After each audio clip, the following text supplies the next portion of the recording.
the first thing you need to do is know your audience. You need to know what these people care about, and more importantly, what transformation do you deliver? So what transformation do these people want? What do they want you to do in order to get them from where they are to where you want them and where they want to be?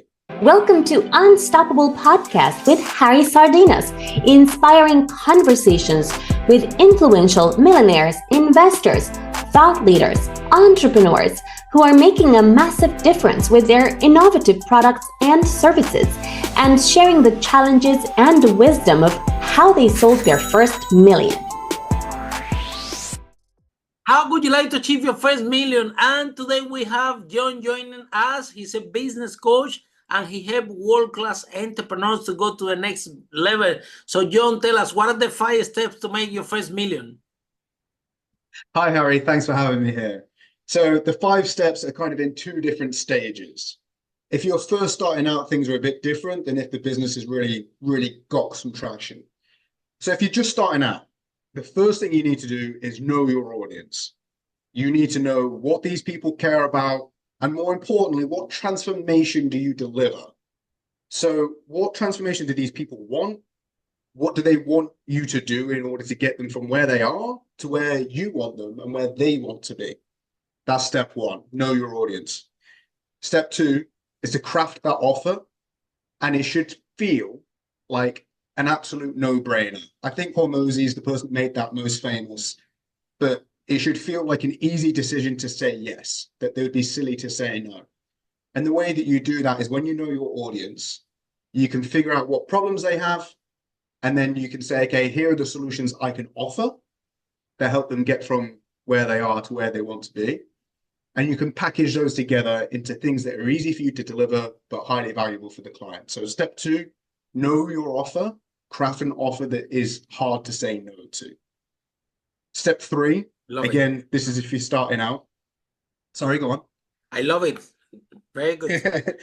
Step 3, if you're just starting out, this is. Step 3 is warm outreach. Start with people you already know. It's easy. I've got templates that I can share with you. You can find them on my website. It's just johnjdmunn.com. I'm sure it'll be in the show notes. But the simple templates start with warm outreach. Always current clients first, then past clients, then interested leads. There's a hierarchy of people that you should go through for warm outreach. Start there. You'll get your first few clients. When you've got the ball rolling, it's easier to get other people, especially when you've got systems like referral systems in place. Step 4, this is the controversial one. Do less. Do less.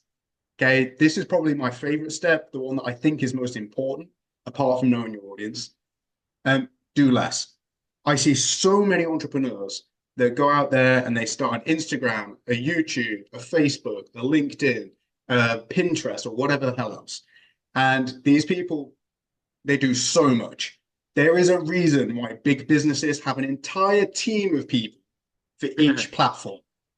Yeah, it's a lot of work. You have only just started. You probably don't know your own business or your own market that well yet. You're going to find it very hard to compete if you try to compete everywhere at once. I'm a very strong believer in doing less, not only on marketing, so pick one channel and do it properly, but have one clear offer. One clear offer is easier for people to remember, easier for people to understand and to talk about you. One clear offer, one clear way of doing things. Do everything less. Okay, do a small number of things very well. And then the last thing is the scaling side of things. So scaling ads, scaling your systems, all of that. So they're the 5 steps if you're just starting out. The 5 steps if you're not just starting out, and I'm only going to say them, I'm not going to go into as much depth. But if you're not just starting out, step 1, do less. You're probably doing too much. Step 2, do more experiments. Try rolling the dice. Importantly, roll the dice on things that you've tried before that haven't worked. Because a lot of people give up on, for example, ads because they ran an ad once for 2 weeks and it didn't work. Well, yeah, you were new to it. You need to keep experimenting. You don't expect to be a master at something. You're not going to be a master after 2 weeks. It doesn't happen. So experiment. Don't just throw things out. Okay. Step 3, systematize. Do things in a structured way. Make it easier for people to do them. Step 4 is automate. And then lastly, which is normally the thing that people do first when they're trying to grow, but lastly, delegate. That is last for a very good reason. Every time you delegate to somebody, it adds a lot of complexity into your business. It's somebody else to manage, another human with their complex personality and everything else. It's more expensive than the other solutions. And honestly, it's one of them things that you don't want to delegate a task that shouldn't be done in the first place. So simplify things, automate things, systematize things before you delegate. So they're the two different 5 steps. That's fantastic, John. I love your step, especially this one. Do less, yeah, very profound. Because entrepreneurs out there, when you talk to them, they tell you, "I'm busy, I'm busy, I'm busy." They're always busy, but they're busy doing things that is taking them a lot of time and producing very little results. And they're better off being in the park, thinking in, Yeah, honestly. in new ideas, in how to improve that that unique offer, right? I think that the better off being in the park, how to master this unique offer that you're talking about, rather than be doing a gazillion things that is gonna get them exhausted, gonna get them tired, gonna get them lack of sleep, and they're gonna lose the vision of what is real the startup is all about. It's about proving your concept. It's about to have the first few clients, and it's about to bring some revenue, to prove your concept, to prove your idea, to prove your product that you're selling, right? And all the focus should be around that, yeah. And and we see that. So John, tell us why you decide to become an entrepreneur and a business coach. So I became an entrepreneur way before I became a coach. I've run multiple businesses before I became a coach. And that was, like most people, I think, by accident. So I had a problem that I saw that existed, and I was annoyed that there wasn't a solution, so I found the solution. And I think that a lot of people listening to this would probably resonate with that. They thought, I can do that and I can do it better. I'm going to do it. So yeah, my first business was my first major business. Firstly, music management, and then I started a brewery. I was the world's first brewery to do ancient alcohol. It's like historically accurate recipes. And then I did a charity that did digital education and things like that. You can find that about me on my website, on my LinkedIn. Okay, it's John JD Munn. Why I became a coach was while I was an entrepreneur, I achieved some success. I've won some awards, I've made some money, I've done some good things. And I thought that would make me happy. And while I was there, I realized that it did. And so for me, the turning point was realizing that my friends, my family, my happiness in life didn't come from having more money. It came from spending time doing things with people that I like, or spending time just doing things that I like. And I made enough that I was comfortable, and I was like, I need to put more emphasis on my time. And so I switched. And so I went from working 70, 80 hours a week down to working 20 hours or less a week in my own business at the time. And I started working remotely. Last year, I went across 14 different countries, from Kazakhstan and Thailand to Spain and whatever. And anyway, that all started like 6 years ago. And people started asking me, how are you doing this? You're making money, you're winning these awards, your business looks like it's awesome, but you only work like 10 hours a week. Like, what's going on? And people started asking me for advice, and there were friends, and then friends of friends, and then friends of friends of friends. And I was giving the advice, and it got to a point where I was like, you know what? I should probably start doing this properly and create the systems, follow my own advice in that regard, create the systems and charge properly and do everything. And so that's how I ended up becoming a coach. A bit like the other businesses, it was by accident. It's because the demand was there. I was excited to help people, but I never really intended to jump into it. It found me. And I'm really happy that it did. I love it.